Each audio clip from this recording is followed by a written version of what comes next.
So Rosa, now what are you going to do to accompany this pepperoni dish? I'll make the chicken schnitzel. La cotoletta di pollo. That's right. Which is not really a traditional thing over in the Basilicata, but it's probably a great accompaniment. It's nice and light and will work very well with the sweet peppers, yeah? Yes. And do we have skinless chicken? Skinless chicken, yes. With eggs, flour.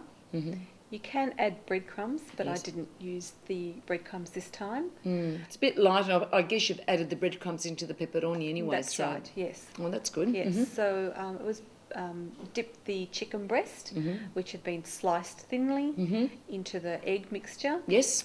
And then putting the chicken breast into the flour. Yes. And just to sort of firm up the egg wash. That's right. And again, lots of olive oil in a pan. Yes.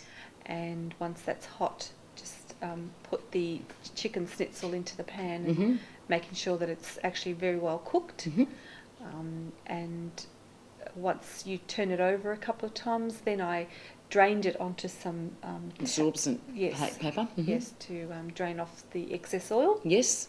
And then to serve that with the peppers that I made earlier. Fantastic. Oh, God. And you know, the colours look so beautiful too. They do, yes. And I like the idea of not putting the chicken breast actually into breadcrumbs, because you know, doubling up, and probably nice and light too. It is nice and and a light. spruzzata di limone. That's right, some nice you're lemon. serving it. Fantastic. And of course, I guess you can serve a really simple salad like some radicchio with fennel, or rocket and fennel, you know, or any of that sort of stuff. So, all right. Well, there you go, viewers. How fantastic is that? Oh. It makes you think about, why do we ever think about fast food when we can do this so simply and quickly at home? It didn't take very long at all. No.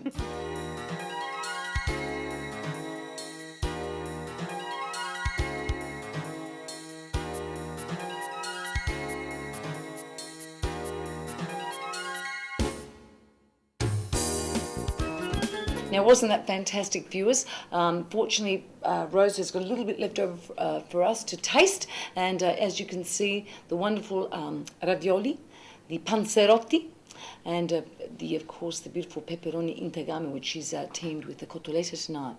Now, we're going to be fortunate enough to meet other members of Rosa's family. Now, John, and you're Rosa's brother. Well, these days, I'm the elder of the family. And I guess you are very, very well versed in what it all should taste like. I certainly am. I'm a great food taster. And were you around when your mother was doing these wonderful delicacies on a Sunday? Yeah, I've been enjoying these delicacies for many years, and I really appreciate the opportunity to share this with your viewers. Oh, I think that the viewers will have learnt quite a bit tonight about your area of Italy. Now, tell me exactly, how do we say the name of your town where you come from? It's a mouthful, but it's Masicovetere. Masicovetere. And that is in the central part of La Basilicata? It's in between Matera and another very famous town which you were telling me about. Oh, Maratea, which of course is near the coast, and it is really, really expensive real estate down there. I think a lot of the people have discovered the last bits of coastline that still hasn't been fully, commercialised.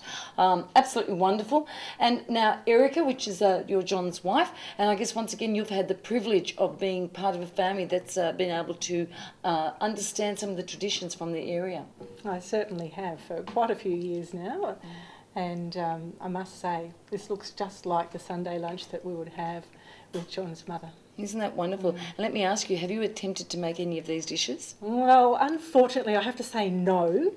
Many times I would watch Christina, John's mother, preparing these dishes, and I'd always ask her, now, just how much do you put in of this or that? And it would always be a mano, and I never could quite manage to get my handful the same as her handful. No, because Italians, it's all by eye, as you say. And I guess this is the secret about a lot of this food, because a lot of the recipes just aren't there, and therefore we have to improvise ourselves, I guess. So I want to say a big thank you to you, Rosa, because I know you've put in a big day's work, but wonderful that you've been able to share these fabulous recipes with our viewers at home.